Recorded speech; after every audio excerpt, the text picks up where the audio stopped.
Assalamualaikum warahmatullahi wabarakatuh. Terima kasih, Anda telah kembali di channel YouTube kami. Saluran informasi yang mengkisahkan kisah-kisah Islami, serta kisah para ulama dan kekasih Allah. Kali ini, kami akan membahas tentang para waliullah dari tanah Pasundan. Siapa sajakah mereka? Serta apa sajakah keistimewaan yang mereka miliki, sehingga mendapat makom tinggi di sisi Allah Subhanahu wa Ta'ala? Untuk mengetahui jawabannya, simak pembahasan kami kali ini hingga akhir.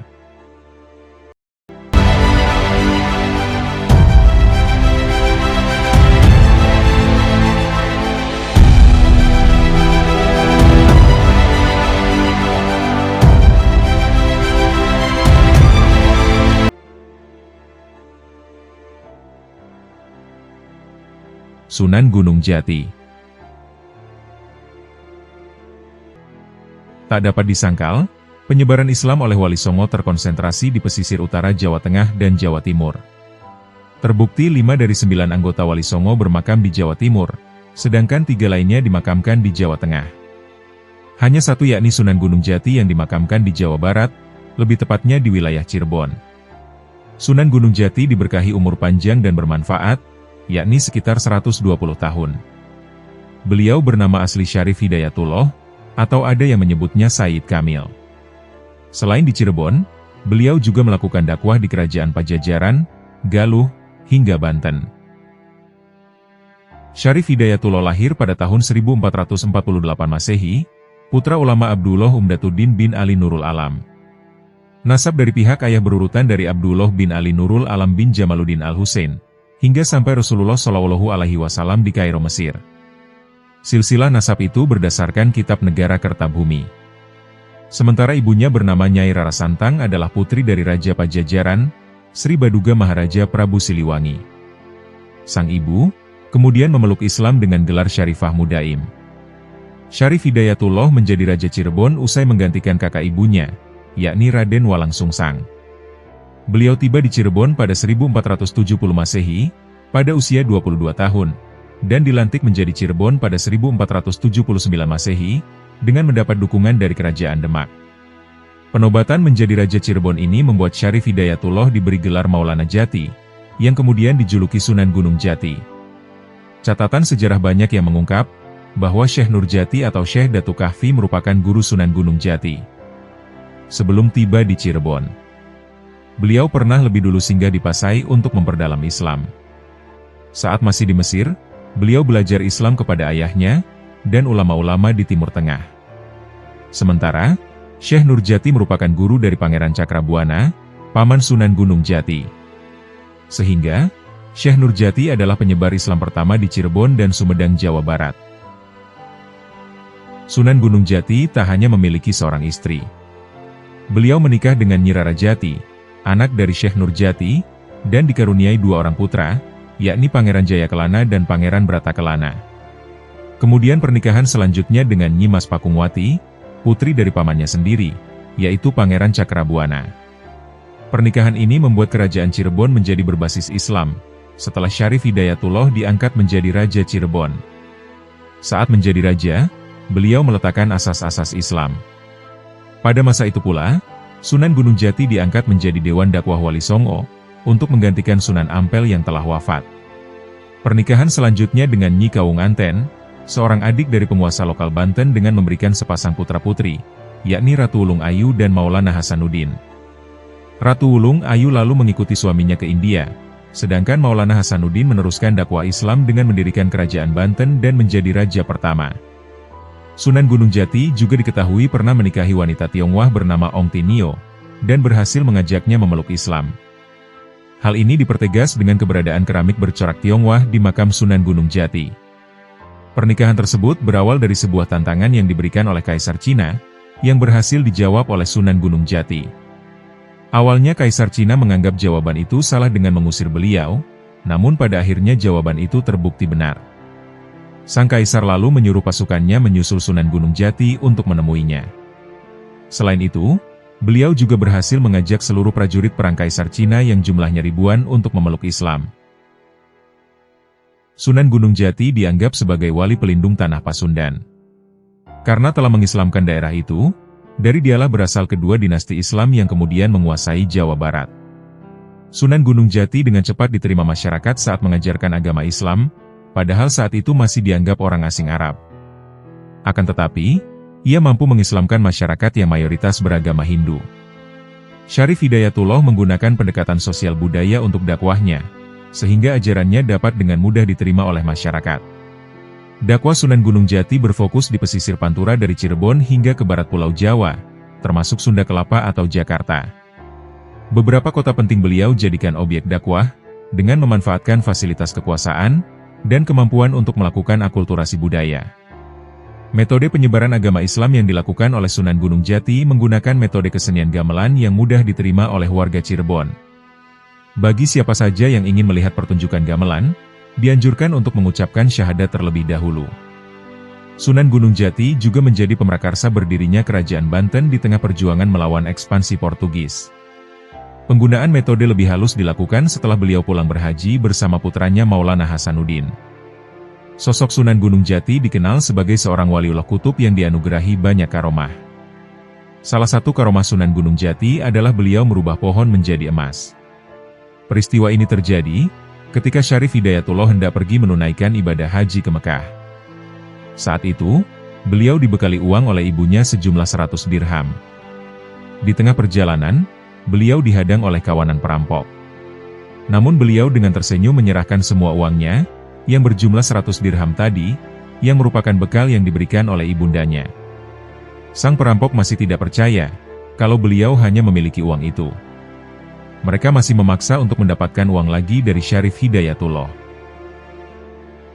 Melihat kejadian ini Sang Sunan malah tersenyum, dan menunjuk pohon di dekatnya seraya berkata, "Silahkan, ini ada satu lagi sebuah pohon yang terbuat dari emas, silahkan bagi-bagikan ke semua kawan-kawanmu." Ternyata, pohon yang ditunjuk oleh Sang Sunan berubah menjadi emas. Melihat hal ini, para perampok tersebut menjadi tersadar, bahwa yang dihadapinya adalah bukan orang biasa. Dan akhirnya, para perampok tersebut malah tersadar, dan ingin menjadi murid Sang Sunan, sampai akhirnya mereka memeluk agama Islam atas keinginannya sendiri.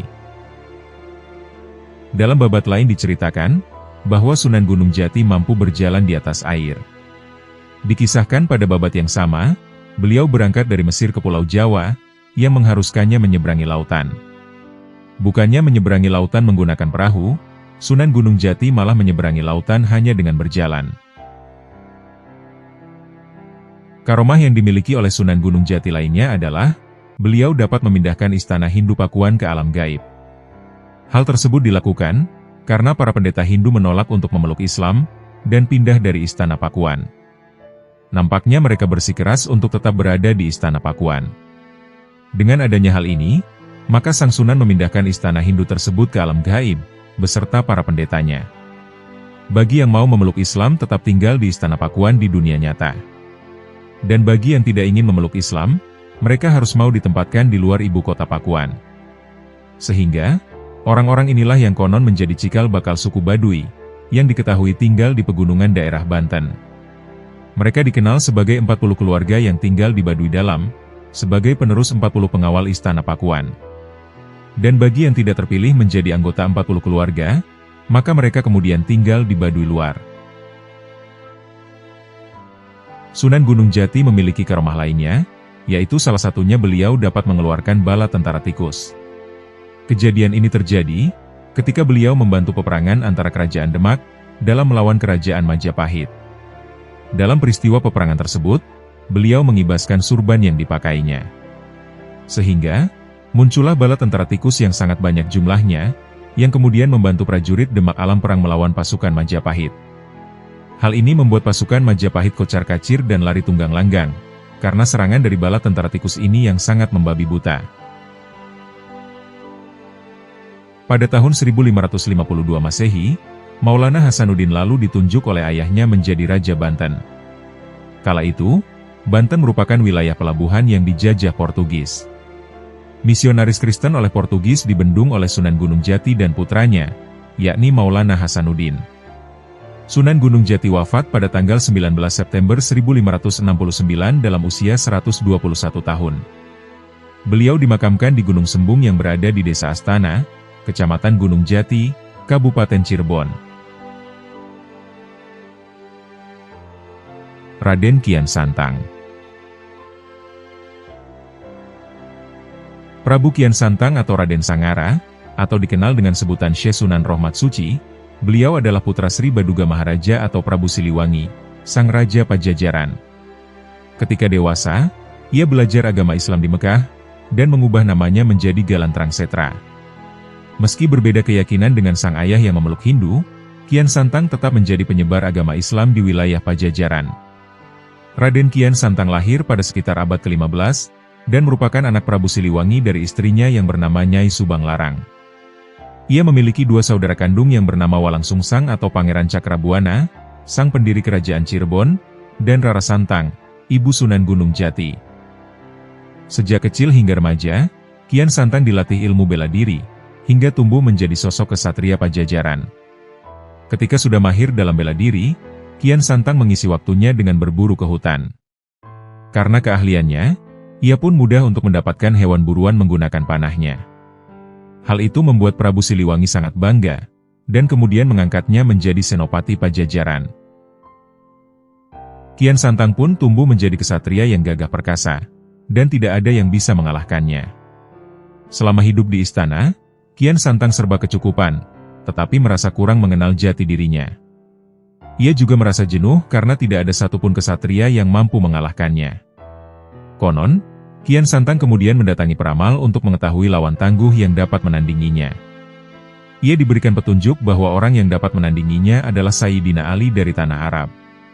Sebetulnya Sayyidina Ali hidup pada abad ke-7 dan telah wafat saat itu, tetapi mereka dapat dipertemukan secara goib dengan kekuasaan Allah. Selain itu, Kian Santang harus melakoni dua syarat agar dapat bertemu Sayyidina Ali, yaitu melakukan semedi di ujung kulon, dan mengganti namanya menjadi Galantrang Setra. Galantrang berarti berani dan Setra berarti bersih atau suci. Setelah melakoni dua syarat tersebut, Kian Santang segera melakukan perjalanan ke Arab untuk menemui Sayyidina Ali. Sesampainya di Mekah, ia bertemu seseorang, dan kemudian menanyakan keberadaan Sayyidina Ali. Ternyata orang tersebut mau memberitahu keberadaan Sayyidina Ali, asalkan Kian Santang mau mengambil tongkatnya yang ditancapkan di tanah. Tidak disangka, Raden Kian Santang kesulitan mencabut tongkat itu, hingga keluar darah dari seluruh tubuhnya ketika berupaya untuk menyelesaikan tugas yang dianggap sangat mudah. Belakangan diketahui, sosok yang menancapkan tongkat itu adalah Sayyidina Ali. Setelah pertemuannya dengan Sayyidina Ali, Kian Santang memutuskan untuk menetap di Mekah, dan belajar agama Islam di sana. Kian Santang menetap cukup lama di sana, guna belajar dan memahami agama Islam. Setelah itu, ia memutuskan untuk kembali ke Pajajaran.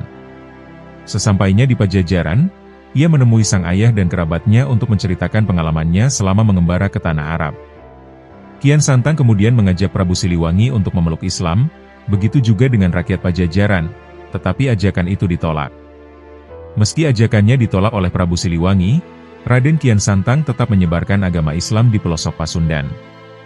Pada awalnya, ia menyebarkan agama Islam di Limbangan, kemudian sampai ke Garut, dan pesisir utara pantai Jawa. Dalam perjalanannya, Raden Kian Santang mengubah namanya menjadi Syekh Sunan Rohmat Suci. Ia pun kemudian pergi ke Galuh, dan berhasil mengislamkan Raja Galuh Pakuwon di Limbangan, yang dikenal memiliki nama Sunan Pancer. Berkat Sunan Pancer, agama Islam bisa tersebar luas dan berkembang di daerah Galuh Pakuwon. Sejak penguasa lokal banyak yang menjadi umat Muslim, ajaran Islam menjadi berkembang di hampir seluruh wilayah Priangan. Setelah berhasil mengislamkan hampir seluruh Priangan, Raden Kian Santang memilih menetap di daerah sekitar Garut. Di tempat itulah ia menyebarkan agama Islam, dan menjadi guru syariat hingga akhir hayatnya.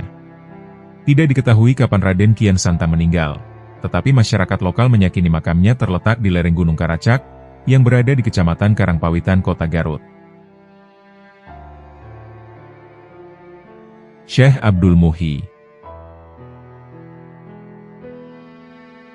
Syekh Abdul Muhyi Pamijahan diyakini sebagai waliullah dan dihormati masyarakat pesantren. Ia merupakan mata rantai dan pembawa tarekat Syatoriyah yang pertama ke Pulau Jawa. Lebih dikenal dengan nama Haji Karang, karena beliau pernah uzlah dan holwat di Gua Karang. Di pintu gerbang makamnya yang terletak di Pamijahan Tasikmalaya, tertera tulisan Sayyiduna Syekh Al-Hajj Waliullah radhiyallahu anhu. Syekh Abdul Muhyi dilahirkan tahun 1650 di Mataram. Perlu diketahui, Mataram di sini ada yang menyebut di Lombok, tetapi ada juga yang menyebut Kerajaan Mataram Islam.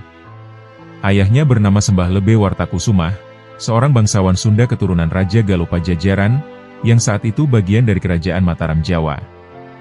Ibunya bernama Raden Ajeng Tanganziah, keturunan bangsawan Mataram yang berjalur sampai ke Syekh Ainul Yakin, atau Sunan Giri I. Ketika masih anak-anak, Abdul Muhyi telah belajar di Ampel Denta untuk mendaras berbagai disiplin keilmuan pesantren. Pada tahun 1669 Masehi, di usia 19 tahun, Abdul Muhyi merantau hendak menuju ke Mekah, tetapi singgah di Aceh. Di wilayah Aceh, Abdul Muhyi ternyata bertemu dan belajar kepada Tengku Syekh Kuala atau Syekh Abdul Rauf Asingkili. Berbagai disiplin keilmuan dipelajari Abdul Muhyi di kota Aceh ini, termasuk tarekat Syatoriah dari jalur Syekh Abdul Rauf. Sebagai guru besar Syatoriah, Syekh Abdul Rauf ini berusaha mendamaikan wujudiyah dari Ibnu Arabi, dengan tasawuf lain yang berkembang di kalangan masyarakat Islam. Setelah beberapa tahun di Aceh, Abdul Muhyi oleh gurunya diajak berkunjung ke makam seorang yang dikenal masyarakat sebagai wali kutub, Syekh Abdul Qadir Jailani di Irak. Perjalanan diteruskan ke Mekah dan Madinah untuk menunaikan haji. Abdul Muhyi kemudian belajar di Makkah, tidak langsung pulang. Di Mekah Abdul Muhyi bertemu Syekh Yusuf Al-Makassari, dan diduga kuat Abdul Muhyi belajar juga kepada Ahmad Al-Kushashi, Syekh Ibrahim Qurani, dan Hasan Al-Ajami, yaitu guru-guru dari Abdul Rauf Asingkili sendiri. Abdul Muhyi kembali dari Mekah menuju Ampel Denta pada tahun 1678 setelah mendapatkan ijazah untuk menjadi mursyid tarekat Syatoriah dari gurunya. Sekembalinya dari Ampel Denta, sang ayah menikahkannya dengan putri bernama Ayu Bekta. Setelah menikah, bersama orang tuanya, Abdul Muhyi pindah ke Jawa Barat untuk menyebarkan Islam, dan berusaha mencari sebuah gua yang ditunjukkan oleh gurunya, Syekh Abdul Rauf Asingkili. Awalnya Abdul Muhyi dan keluarga menetap di desa Dharma Kuningan selama 8 tahun, yakni pada tahun 1678 hingga 1685, atas permintaan masyarakat. Karena belum menemukan tujuan yang hendak dicari, sambil melakukan dakwah, Abdul Muhyi menuju ke Garut Selatan dan diminta masyarakat untuk tinggal di Pamaumpau, Garut. Perjalanan beliau diteruskan ke Lebak Siuh di dekat Batu Arigi. Di berbagai tempat tinggal ini Abdul Muhyi terus menyebarkan Islam secara santun dengan sentuhan hati sebagai seorang sufi. Di Lebak Siuh inilah, Syekh Abdul Muhyi menemukan gua yang dikeramatkan dan wingit. Gua ini dinamakan Pamijahan, karena di sana dikenal dengan tempat berkembang biaknya banyak ikan. Gua Pamijahan ini berbatu karang dan penuh dengan hutan lebat, dan karenanya sering disebut juga sebagai Gua Karang. Sejak saat itu, meski kadang-kadang masih tinggal di Lebak Siuh, Syekh Abdul Muhyi lebih dikenal sebagai Haji Karang. Di gua inilah menjadi tempat uzlah dan halwatnya, akan tetapi di tempat tinggalnya yang terakhir, ia membangun perkampungan baru bersama para pengikutnya di sebelah barat Kampung Ojong, dan dikenal dengan sebutan Safarwadi. Di tempat ini dia membangun masjid dan padepokan sebagai pusat penyebaran Islam, dan tarekat Syatoriah. Sebagai guru rohani, Abdul Muhyi dihormati masyarakat dan Keraton Mataram. Desanya diakui sebagai desa perdikan, yang artinya berhak mengurus urusannya sendiri secara mandiri, meskipun ada di wilayah Mataram. Meski memiliki hubungan dengan Mataram, hubungan dengan Keraton Cirebon dan Banten juga dibangun, termasuk setuju sebagian anak-anaknya menikah dengan para bangsawan dari Cirebon. Hubungan dekat juga terjadi dengan Kesultanan Banten, termasuk dengan guru rohani di Banten, yaitu Syekh Yusuf Tajul Halwaiti Al-Makassari, yang merupakan temannya ketika di Mekah. Ketika Syekh Yusuf bergerilya di hutan-hutan melawan Belanda akibat keberhasilan Belanda memecah Keraton Banten, Syekh Yusuf bersembunyi di tempat Syekh Abdul Muhyi.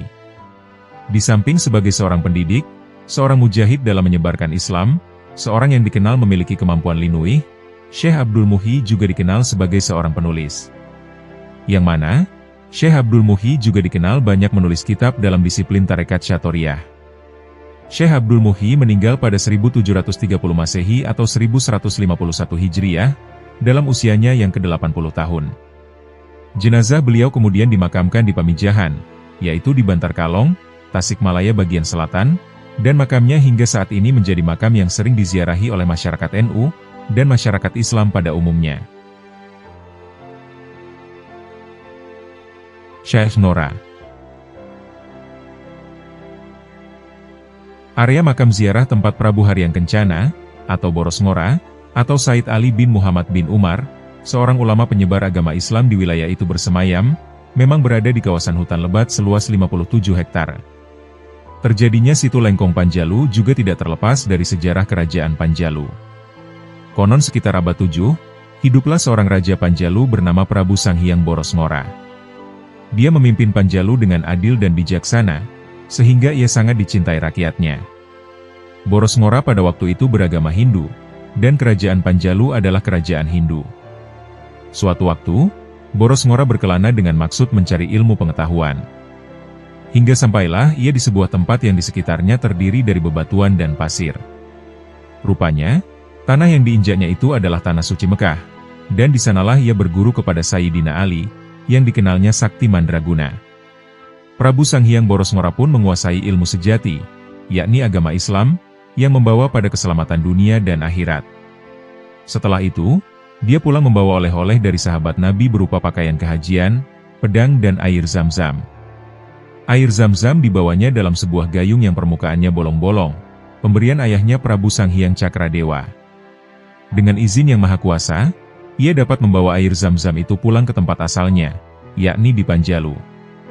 Setibanya di Panjalu, air zam-zam itu ditumpahkannya di sebuah tempat yaitu Lembah Pasir Jambu. Sampai saat ini diyakinilah, bahwa situ Lengkong Panjalu terjadi karena tumpahan air zam-zam yang dibawa Sanghyang Prabu Boros Ngora. Di tengah-tengah danau terdapat daratan yang dinamai Nusa Gede. Ada sebuah cerita yang mengatakan, bahwa sebelum makam Syekh Panjalu ini banyak dikenal dan diziarahi banyak orang. Konon Gus Durlah yang menemukan makam Syekh Panjalu ini, sehingga akhirnya ramai menjadi tujuan ziarah. Menurut ceritanya, pada sekitar awal tahun 90-an, Gus Dur pernah bermimpi agar ia menziarahi sebuah makam yang berada di tengah nusa atau semacam pulau, dan ia diminta untuk datang pada tengah malam, dan membaca istighfar sebanyak 1000 kali. Setelah berkali-kali mencari berdasarkan petunjuk dalam mimpi itu, akhirnya didapatilah informasi mengenai lokasi keberadaan makam, beserta tokoh yang dimakamkan di sana. Ternyata makam yang dimaksud adalah makam Syekh Panjalu, yang lokasinya berada di Pulau Nusa Gede, yakni di tengah situ Lengkong ini. Saat itu, keberadaan makam ini hanya dikenal di lingkungan sekitar saja.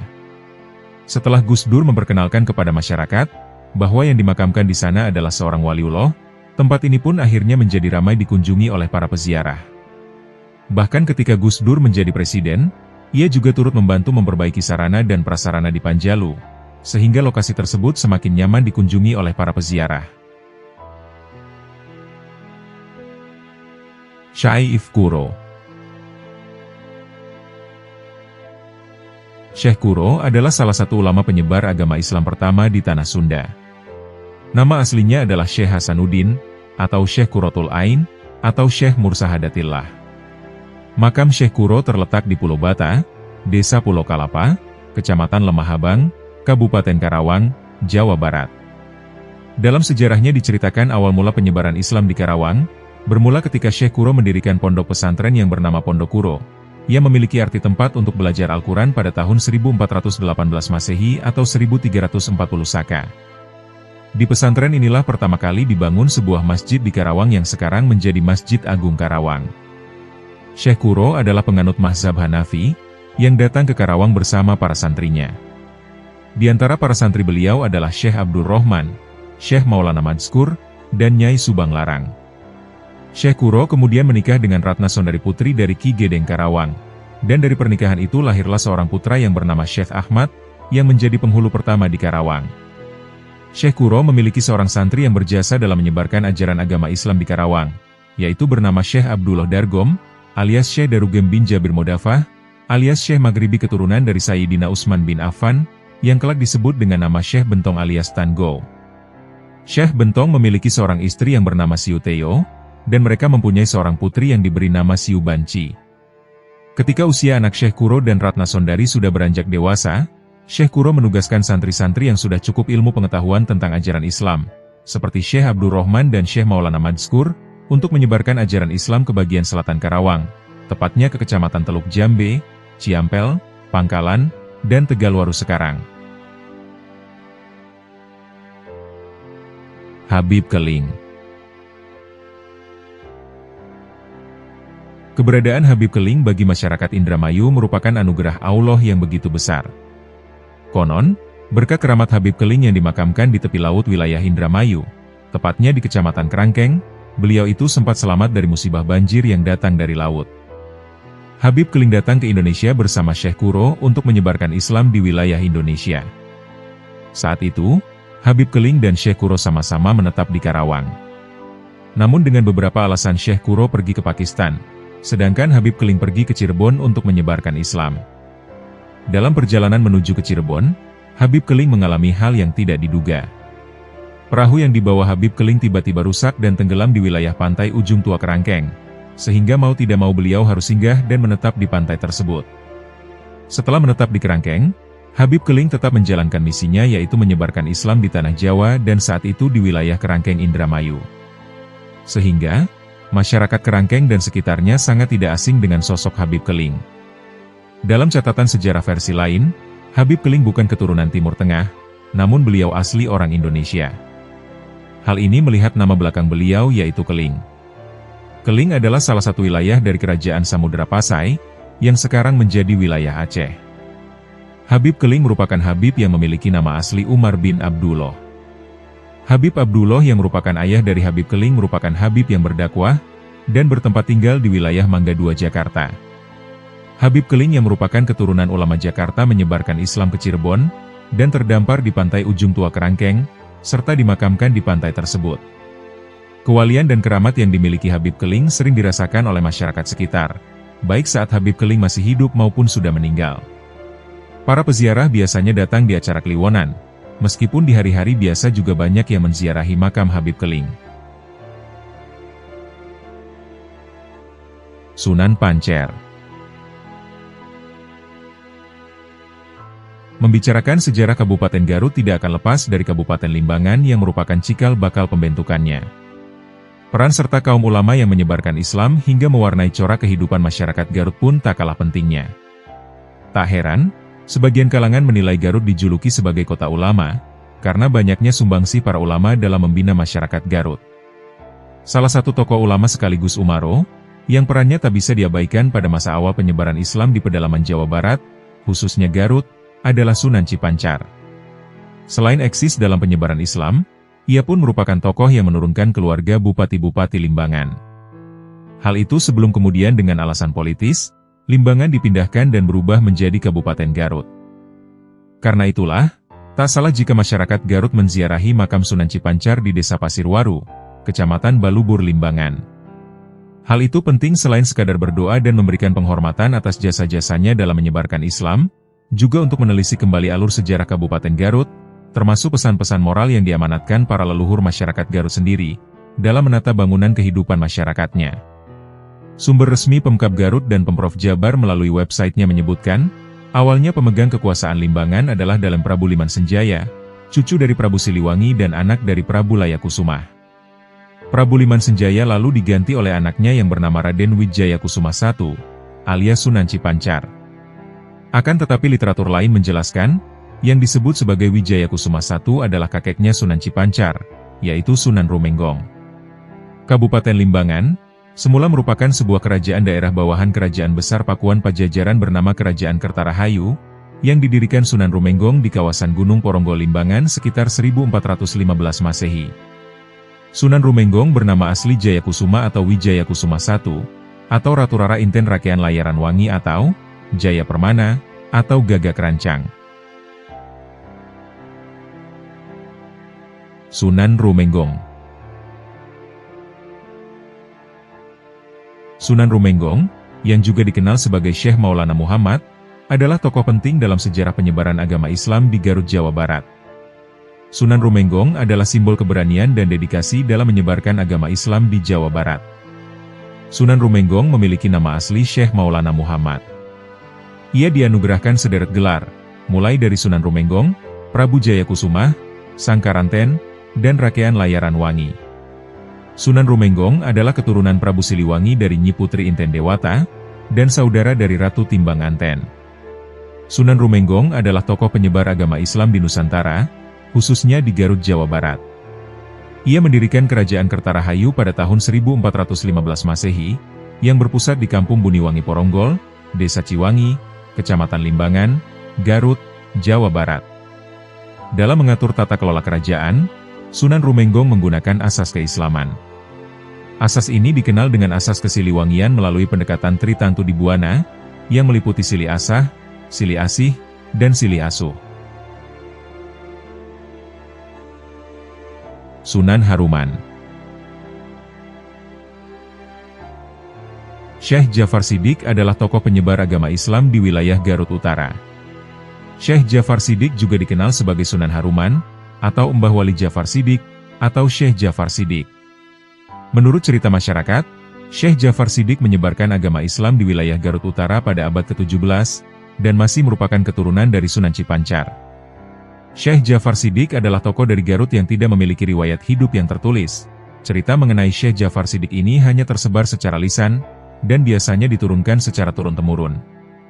Meskipun tidak terdapat tulisan mengenai riwayat hidup Syekh Jafar Siddiq, bukti mengenai keaslian tokoh ini dapat dilihat di makamnya yang terletak di kaki Gunung Haruman, Kampung Cilanjung, tepatnya di Kecamatan Cibiuk.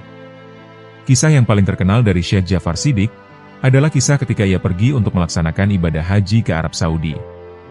Dikisahkan bahwa Syekh Jafar Siddiq pergi naik haji dengan perbekalan yang sangat terbatas. Karena bekal yang dimilikinya terbatas, Syekh Jafar Siddiq tidak memiliki ongkos untuk pulang, sehingga ia tidak bisa pulang bersama rombongannya. Karena tidak bisa pulang, ia pun memutuskan untuk menetap di Masjidil Haram, sembari berdoa kepada Allah Subhanahu wa Ta'ala agar diberikan jalan untuk pulang ke rumah. Kemudian juru kunci Masjidil Haram menghampiri Syekh Jafar Siddiq yang terlihat sedih, yang kemudian Syekh Jafar Siddiq menceritakan kisahnya yang tidak bisa pulang ke kampung halamannya, dikarenakan ia tidak memiliki perbekalan yang cukup. Kemudian sang juru kunci tersebut menggelar sebuah sorban di depannya, dan menyuruh Syekh Jafar Siddiq untuk duduk di atas sorban yang digelarnya. Kemudian sang juru kunci memerintahkan Syekh Jafar Siddiq untuk memejamkan mata, sembari berdoa dengan sepenuh hati kepada Allah Subhanahu wa Ta'ala. Setelah Syekh Jafar Siddiq membuka matanya, tiba-tiba Syekh Jafar Siddiq sudah berada di dalam kamar rumahnya, dan setelah keluar dari rumahnya ia disambut dengan sukacita oleh keluarganya di rumah. Kisah lain mengenai Syekh Jafar Siddiq adalah, yakni ketika rumah orang tuanya didatangi oleh 7 orang perampok. Syekh Jafar Siddiq yang melihat aksi perampokan di rumahnya ini membiarkan mereka untuk mengambil isi rumahnya. Namun setelah keluar dari rumahnya, para perampok ini merasa bingung, sehingga mereka tidak bisa melarikan diri dari rumah orang tuanya. Hingga pada akhirnya, para perampok tersebut bertobat, dan meminta maaf karena telah merampok rumahnya. Bahkan, ke-7 perampok ini kemudian menjadi pengawal setia Jafar Siddiq.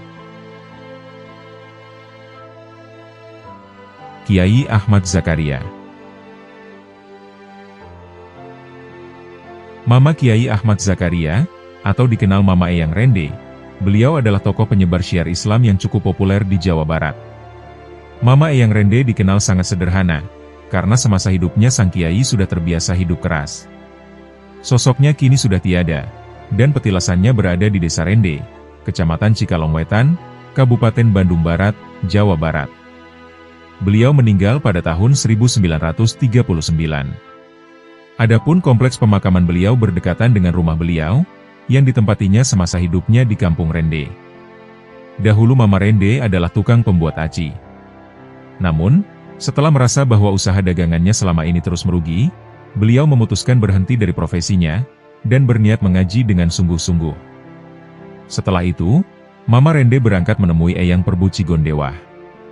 Di sana beliau kemudian diminta melakukan wiridan di makam Eyang dalam Ibrahim Cipatik.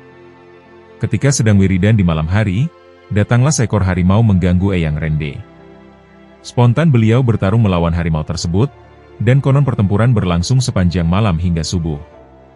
Badan beliau babak belur dan pakaiannya pun rusak parah. Ketika pulang ke Cigondewah, kenapa tidak dibiarkan saja, kata Eyang Perbu. Beliau kemudian dimandikan oleh Eyang Perbu. Anehnya, ketika mengalir dari pancuran, airnya biasa saja. Namun, ketika sampai di kepala Mama Rende, air itu berubah menjadi ular, kalajengking, dan bahkan, farji perempuan, dan berubah lagi menjadi air biasa saat jatuh ke tanah. Selain itu, semua luka akibat bertarung dengan harimau itu kemudian hilang. Mama Rende kemudian diminta untuk melanjutkan lagi wiridannya di makam Eyang dalam Ibrahim. "Ingat, ya, jangan dilawan," kata Eyang Perbu, dan Mama Rende pun wiridan kembali. Ternyata, harimau pengganggu itu datang lagi. Namun, kali ini tidak dilawan. Anehnya, meski dicakar, digigit, Mama Rende tidak merasakannya. Malah kepakaian pun tidak ada pengaruhnya seperti kebaja. Akhirnya, harimau itu pun kabur. Setelah itu makam Eyang Dalam Ibrahim terbuka. Keluarlah Eyang Dalam dari alam kuburnya, lalu berkata, "Kalau kamu ingin mengaji, pergi ke sana ke Cihapit. Di sana masih ada cucu saya." Ulama Cihapit yang dimaksud adalah Kiai Haji Raden Muhammad Zarkashi, atau Mama Cibaduyut, karena dahulu beliau tinggal di Cihapit. Ketika Mama Rende pulang ke Cigondewah, Eyang Perbu sudah menunggu di depan. Katanya, "Ayo," padahal ia belum mengatakan apapun. Akhirnya, Mama Rende kemudian langsung diajak ke pesantrennya Mama Cihapit. Mama Sempur. Mama Sempur, seorang tokoh agama Islam yang disegani dan terkemuka, sehingga sekarang banyak pengunjung berziarah ke makam tersebut. Letaknya di Sempur Pleret, 14 km dari kota Purwakarta. Kiai Haji Tubagus Ahmad Bakri tidak diketahui secara pasti kapan beliau dilahirkan. Tapi yang jelas Tubagus Ahmad Bakri adalah seorang ulama yang sangat berpengaruh di daerah Purwakarta. Bahkan hampir bisa dipastikan, bahwa karena jasa beliaulah sejumlah pesantren berdiri di daerah tersebut. Tidak hanya itu, di kalangan masyarakat Jawa Barat nama Ahmad Bakri sangat terkenal sebagai guru tarekat tertinggi dalam ajaran tarekat Qadiriyah Naksabandiyah. Ayah beliau, Tubagus Muhammad Saidah bin Tubagus Hasan Arsyid bin Muhammad Muhtar bin Sultan Abdul Fatah, hijrah dari Banten ke daerah Pleret, tepatnya di Citeko. Mama Sempur lahir di Citeko Pleret. Tubagus Ahmad Bakri pernah belajar di Mekah. Pada waktu itu, tradisi belajar ke Timur Tengah sangat lazim di kalangan kiai tradisional. Di Mekah ia belajar tafsir kepada Sayyid Ahmad Dahlan, salah seorang ulama besar yang mengajarkan Islam Madzhab Syafi'i. Di sana, ia juga belajar pada ulama Nusantara yang menetap di Mekah, yaitu Syekh Nawawi Al-Bantani bin Umar Al-Bantani dan Syekh Mahfud At-Turmusi. Khususnya kepada Syekh Nawawi Al-Bantani, Syekh Ahmad Bakri belajar ilmu fikih. Selain belajar di Mekah, beliau juga pernah belajar kepada Syekh Al-Habib Utsman bin Yahya Mufti, dan Syekh Holil bin Abdul Latif. Demikianlah, Kiai Haji Tubagus Ahmad Bakri mendalami pengetahuan agamanya dengan berguru kepada ulama Nusantara yang begitu terkenal, dan masih banyak lagi ulama yang beliau timba ilmunya. Dalam keyakinan pelajar Jawa, bahwa mereka akan dianggap menyempurnakan pelajaran, apabila mereka mendapat bimbingan terakhir dari ulama kenamaan kelahiran Jawa. Setelah pulang ke tanah air, Kiai Ahmad Bakri mendirikan sebuah pesantren di Darangdang, Desa Sempur, Kecamatan Pleret, Kabupaten Purwakarta, dan pesantren ini dinilai sebagai pesantren tertua di daerah tersebut. Demikianlah untuk selanjutnya ia mengelola pondok pesantren dan menjadi guru penyebar tarekat Naksabandiyah di daerah tersebut. Abah Falak. Buat kita yang sering berkunjung atau tinggal di kota Bogor, pasti akan lekat di pikiran kita dengan kota hujan. Namun selain itu, Bogor juga dikenal sebagai pusat ilmu salaf dan kewalian, termasuk ilmu hikmah yang mengajarkan masyarakat untuk mengenal Allah Subhanahu wa Ta'ala. Tokoh yang memiliki peran penting tersiarnya Islam di Bogor salah satunya ialah Kiai Haji Tubagus Muhammad Falak bin Abbas, atau lebih familiar dengan nama panggilan Abah Falak. Semasa hidupnya beliau cukup disegani, karena beliau adalah mursyid thariqat dan pencetak ulama besar. Abah Falak adalah seorang ulama karismatik, yang lahir di Banten pada tahun 1842 Masehi, tepatnya di Pondok Pesantren Sabi, Desa Purbasari Kabupaten Pandeglang, Banten. Nama asli beliau sendiri adalah Kiai Haji Tubagus Muhammad Falak Abbas bin Abbas, sedangkan nama kecil beliau adalah Tubagus Muhammad. Tetapi ada juga yang mengatakan nama kecil beliau adalah Abdul Halim, kemudian diubah menjadi Abdul Haris. Sedangkan gelar Falak itu sendiri diberikan oleh gurunya, Syekh Sayyid Afandi Turki, pada saat beliau mempelajari ilmu hasaf dan falak di Mekah. Sejak kecil beliau diasuh oleh ayahandanya, Kiai Haji Tubagus Abbas, dan ibundanya, Ratu Quraisin. Ayahnya sendiri adalah keturunan keluarga Kesultanan Banten, silsilah dari Syekh Syarif Hidayatullah, sedangkan ibunya Ratu Quraisin merupakan keturunan dari Sultan Banten. Ayahandanya, Kiai Haji Tubagus Abbas, beliau merupakan seorang ulama besar di Banten. Ia merupakan pendiri dan pemimpin pondok pesantren Sabi. Dari beliaulah pertama kali Abah Falak mendapat pendidikan dalam bidang baca tulis Al-Quran, tasawuf, dan terutama pemantapan akidah Islam. Saking cintanya pada ilmu agama, beliau sampai pernah mengembara di usia yang sangat muda, yaitu 15 tahun. Ia juga berguru pada ulama Banten dan Cirebon, untuk menuntut dan memperdalam ilmunya. Melalui garis keturunan dari ayahnya, Abah Falak berasal dari keturunan keluarga besar Kesultanan di Banten. Bahkan merujuk kepada silsilah keluarganya, Abah Falak termasuk keturunan salah seorang mubalighin utama, yakni Wali Songo, yang memiliki putra bernama Syarif Hidayatullah, atau lebih dikenal dengan gelar Sunan Gunung Jati. Abah Falak menimba ilmu ke Mekah pada usia 17 tahun, tepatnya tahun 1857. Untuk pertama kalinya beliau berangkat ke Tanah Suci guna menimba ilmu selama kurang lebih 21 tahun. Beberapa bidang keilmuan yang beliau pelajari dan perdalam hingga ke Timur Tengah, antara lain ilmu tafsir Al-Quran dari Syaikh Nawawi Al-Bantani dan Syaikh Mansur Al-Madani, ilmu hadis dari Sayyid Amin Qutbi, ilmu tasawuf dari Sayyid Abdullah Jawawi, ilmu falak dari Affandi Turki, ilmu fikih dari Sayyid Ahmad Habsi, Sayyid Ba'arum, Syaikh Abu Zahid, dan Syaikh Nawawi Al-Falimbani, ilmu hikmat dan ilmu dari Syekh Umar Bajenet Makkah, Syaikh Abdul Karim, dan Syaikh Ahmad Jaha Banten. Dan beliau juga belajar ke beberapa ulama besar lainnya. Selama berada di Mekah beliau tinggal bersama Syekh Abdul Karim. Dan dari Syekh Abdul Karim beliau mendapatkan kedalaman ilmu thariqah dan tasawuf. Bahkan oleh Syekh Abdul Karim yang dikenal sebagai seorang wali agung dan ulama besar dari tanah Banten yang menetap di Mekah itu, Abah Falak dibayat hingga mendapat kepercayaan sebagai mursyid thariqah Qadiriyah wa Naqsyabandiyah. Pada tahun 1878 beliau kembali ke tanah air. Sebelum beliau menetap dan mendirikan pesantren di Bogor, beliau sempat tinggal di tempat kelahirannya di Pandeglang, Banten, dan mendapat kepercayaan memimpin pondok pesantren Sabi yang ditinggalkan ayahandanya. Tetapi seperti perjalanan seorang mubalighin pada umumnya, aktivitas dakwah dan tabliknya untuk menyebarkan dan menyiarkan Islam tidak akan terhenti sampai di sana. Sebagai wujud untuk mengembangkan dan mengamalkan ilmunya, sejak tahun itu beliau mulai melancarkan aktivitas tablik dan dakwah secara estafet, yang dimulai dari daerah Pandeglang, Banten, hingga sampai ke Pagentongan, Bogor.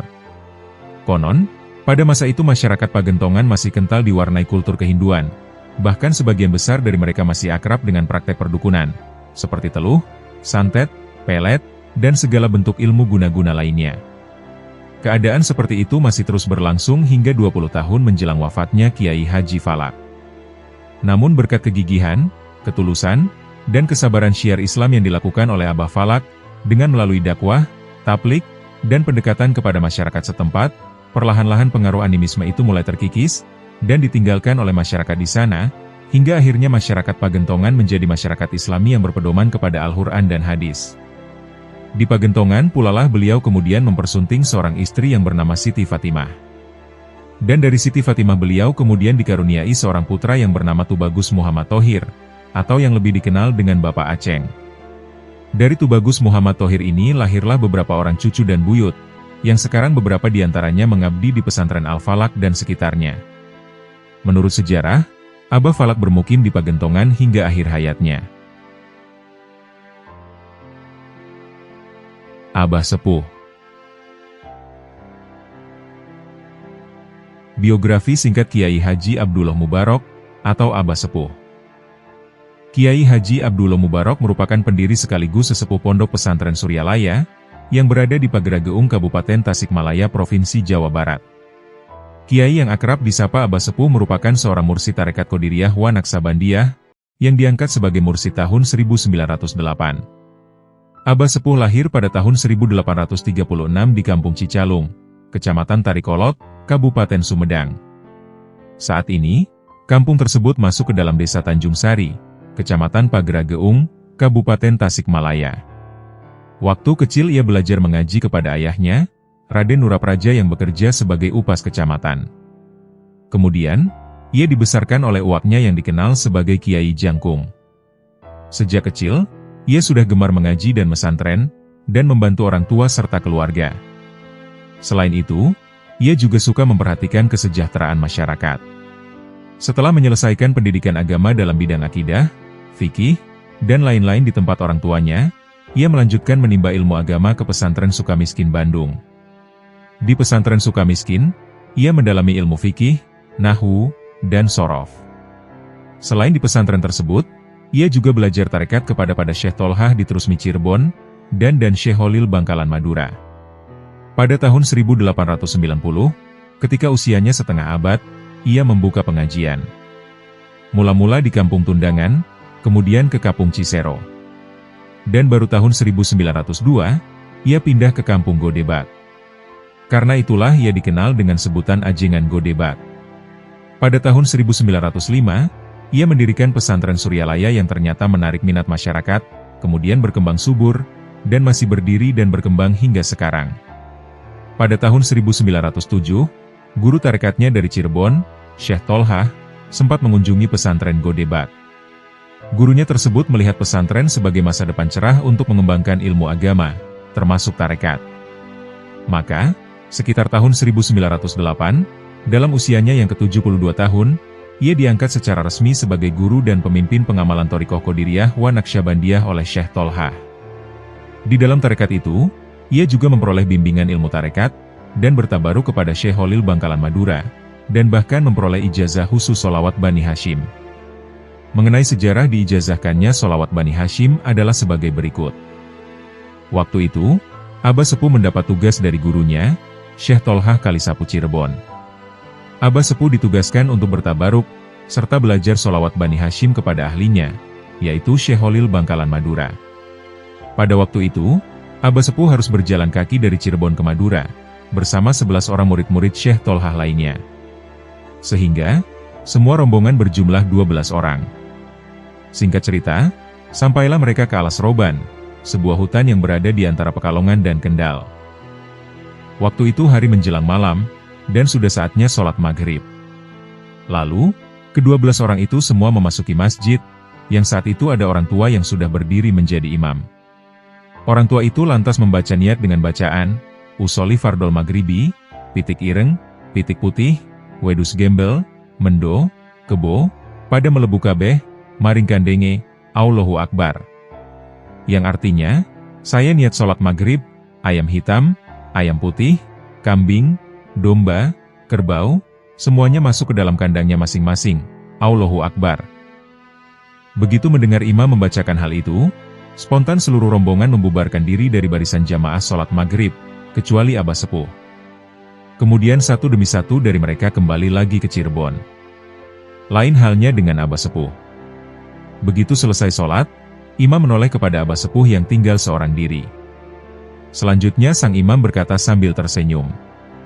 Begitulah orang yang menggunakan otak dan memakai metode. Setan berpikir di hadapan Allah sewaktu diperintah sujud. Dan kenapa Abah Sepuh tetap bermakmum? Sebab beliau cerdas dan mengetahui hukumnya. Sekalipun imam mengucapkan seperti itu, sholatnya tetap sah. Sebab, ucapan tersebut dilakukan di luar sholat. Singkat cerita, Abah Sepuh sampai di Bangkalan seorang diri. Di sana beliau langsung diijazahi sholawat Bani Hashim oleh Syekh Holil Bangkalan. Pada saat pulang, Abah Sepuh diantar ke tepi pantai, dan disediakan perahu yang hanya muat untuk seorang diri. Beliau mencari-cari pendayung, tetapi tidak menemukan. Akhirnya dengan penuh keyakinan, beliau niat membaca sholawat Bani Hashim. Subhanallah, tiba-tiba perahu bergetar dan mulai bergerak-gerak pada saat Abah Sepuh memulai membaca sholawat. Ibarat perahu bot dinyalakan mesinnya kalau di zaman sekarang. Abah Sepuh berpikir, pastilah sholawat Bani Hashim dayungnya. Begitu selesai pembacaan sholawat Bani Hashim, tiba-tiba perahu melesat ke arah barat hingga sampai ke Cirebon. Di pantai Cirebon, Syekh Tolhah menyambut murid terbaiknya, yang ia telah berhasil menjalankan tugasnya. Setelah peristiwa itu, Abah Sepuh mengijazahkan kembali sholawat Bani Hashim tersebut kepada Abah Anom, sang putra mahkota, yang sekaligus menjadi penerus estafet kemursyidan Tarekat Qadiriyah wa Naqsyabandiyah Pondok Pesantren Suryalaya. Pada tahun 1952, karena menghebatnya gangguan keamanan, di samping usianya yang sudah uzur, Abah Sepuh bertetirah di kota Tasikmalaya. Setelah menjalani masa yang cukup panjang, Abah Sepuh wafat pada tanggal 25 Januari 1956 dalam usia yang cukup panjang, yaitu 120 tahun. Ia meninggalkan sebuah lembaga pondok pesantren Suryalaya yang sangat berharga bagi pembinaan umat manusia. Pesantren tersebut dilanjutkan putranya yang sudah dipersiapkan sejak awal, yakni Abah Anom. Putranya yang kelima tersebut juga melanjutkan dan menggantinya sebagai mursyid tarekat Qadiriyah Naksabandiyah. Abah Anom.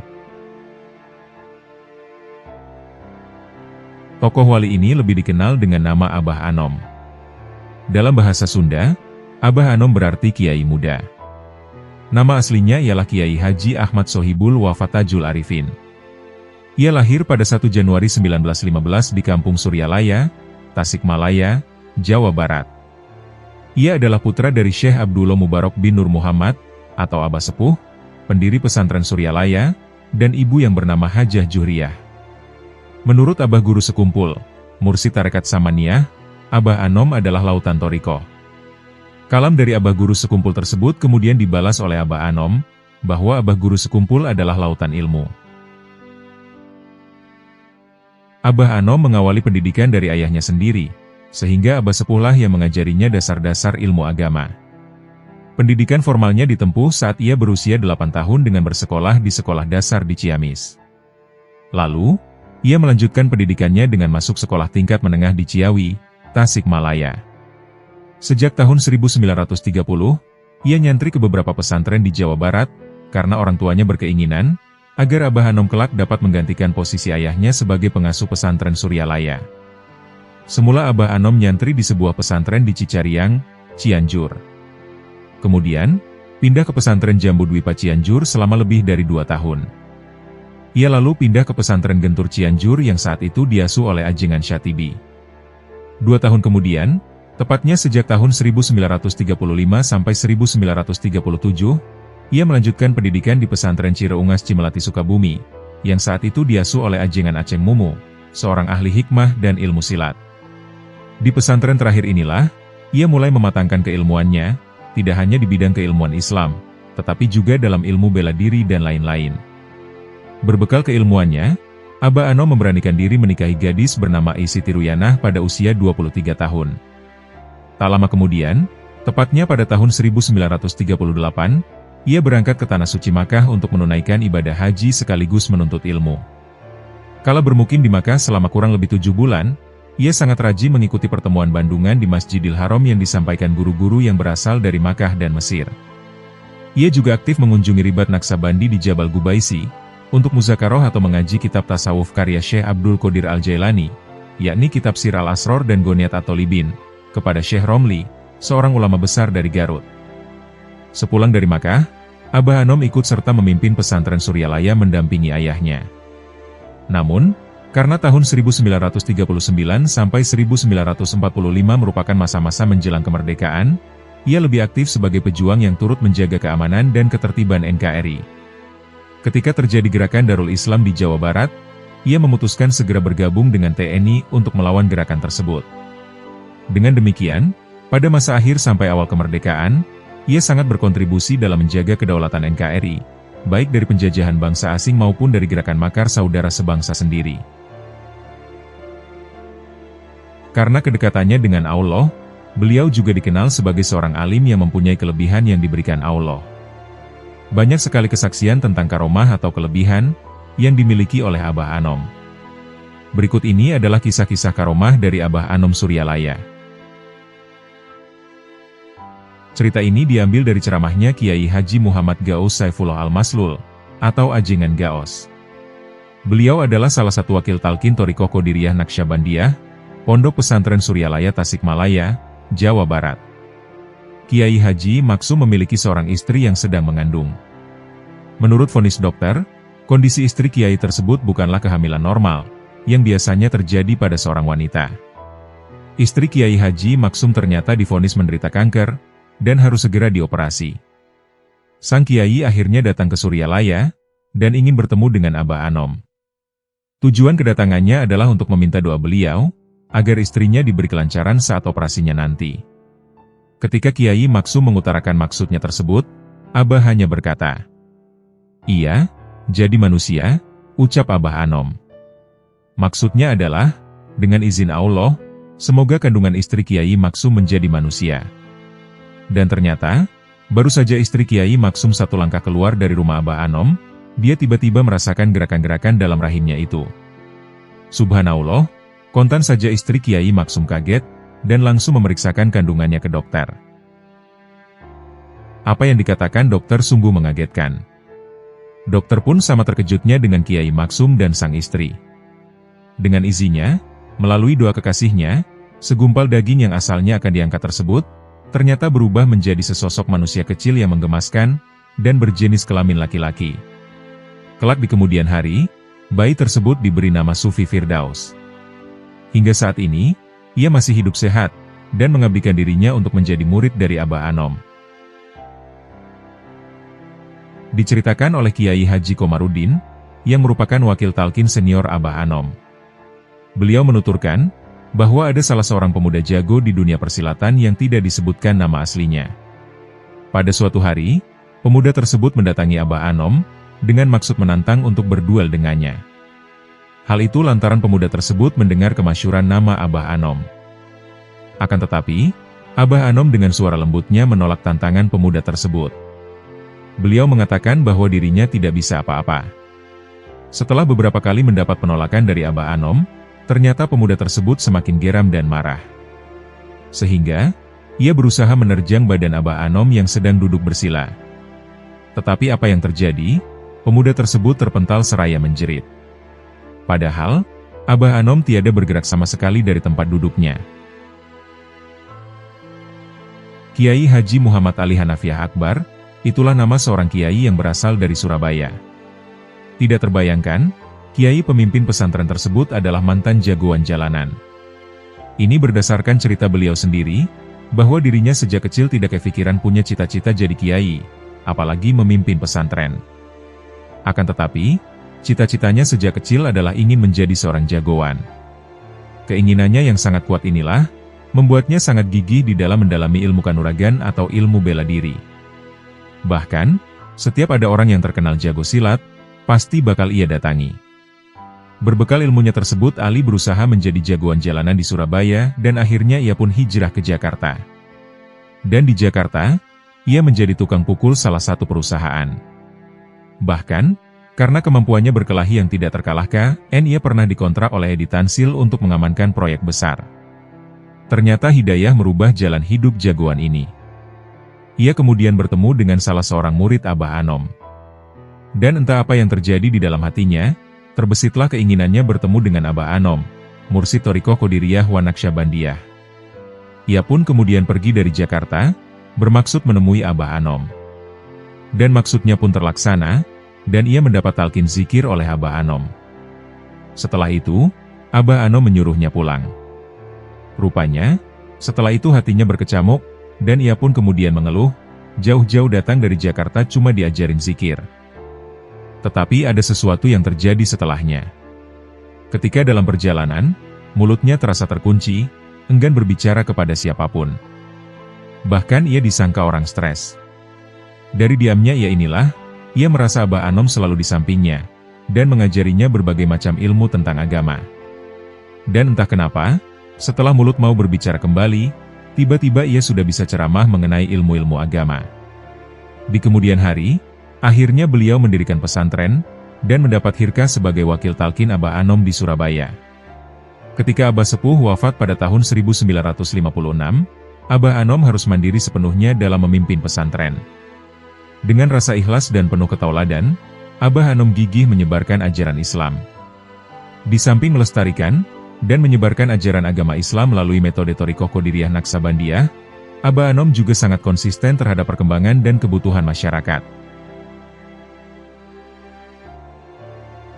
Mama Aang Nuh. Aang Nuh merupakan sosok ulama karismatik, sekaligus paku tanah Jawa Barat pada masanya.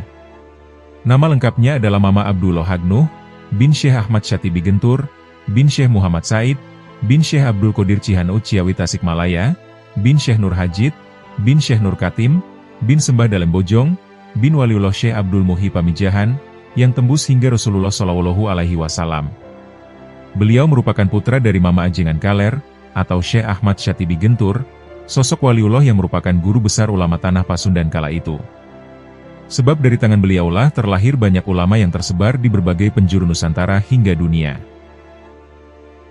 Mama Aang Nuh adalah salah satu ulama kebanggaan tanah Pasundan yang al-alim al-ala'amah, al-kamil, al-waro, dari pondok pesantren di Gentur Kecamatan Warung Kondang Kabupaten Cianjur Provinsi Jawa Barat.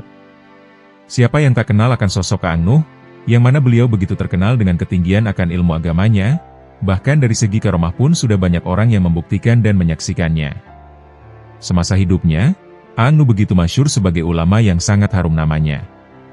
Bahkan setelah kewafatannya pun banyak dari kalangan masyarakat, pejabat, hingga ulama, yang silih berganti menziarahi makamnya. Terlebih saat acara Haul Aang Nuh tiba, kaum muslim dari penjuru Nusantara hingga dunia begitu antusias menghadiri untuk mengenang, dan mendoakan sosok karismatik yang satu ini, dengan mengharap berkah dari Allah melalui wasilah kekasihnya. Sebab, masyarakat hingga para ulama telah meyakini kewalian kiai besar yang satu ini. Selain menjadi kebanggaan tanah Jawa Barat, Aang Nuh juga menjadi kebanggaan tersendiri bagi bangsa Indonesia. Karena beliau terkenal sebagai ulama berilmu agama tinggi, sekaligus kiai dengan beribu karomahnya. Itulah sebabnya, tak heran jika semasa hidupnya beliau dijuluki sebagai jawara se-Indonesia. Sebagai seorang waliullah, Aang Nuh dianugerahi Allah Ta'ala banyak karomah. Terdapat hikayat beliau mengenai kisah pertemuannya dengan sosok Al-Habib Husain bin Abu Bakar Al-Aidrus Luar Batang. Di waktu beliau melakukan ziarah ke makam Habib Luar Batang di Jakarta, beliau langsung bertemu langsung dengan Al-Habib Husain bin Abu Bakar Al-Aidrus, dan disambut baik sambil keluar dari dalam kuburnya. Kemudian beliau juga dibayat langsung oleh Al-Habib Husain bin Abu Bakar Al-Aidrus, sang pemilik makam keramat Luar Batang. Masya Allah, itu semua adalah kekuasaan Allah Subhanahu wa Ta'ala. Suatu ketika Aang Nuh naik ke atas sambil ditembaki, namun tidak mempan, lalu tiba-tiba saja beliau langsung berada di rumahnya. Ada orang yang sedang melamun lalu ditempeleng Aang Nuh, dan beliau memerintahkan orang itu agar jualan peuye ubi, kemudian orang tersebut mendadak kaya raya. Menaburkan daun pisang kering ke kolam, seketika daun tersebut berubah menjadi ikan mas kecil di kolam. Pernah terjun dari air terjun yang tinggi yang di bawahnya ada batu runcing dengan posisi kepala terlebih dahulu. Namun anehnya tidak terjadi apa-apa pada Aang Nuh. Setelah itu, beliau lalu berkata kepada santri-santrinya, kalau belum waktunya meninggal dia tidak akan meninggal. Pernah suatu ketika beliau menendang tiang masjid yang tak kunjung usai pembangunannya, sambil berkata, ini masjid apa kandang hewan? Dan tidak lama dari kejadian itu, ada mobil yang mengirim bahan-bahan bangunan, sehingga tak lama setelahnya masjid pun rampung didirikan. Ada sebuah kisah yang sangat mengherankan, saat Aang Nuh pergi haji bersama beberapa muridnya.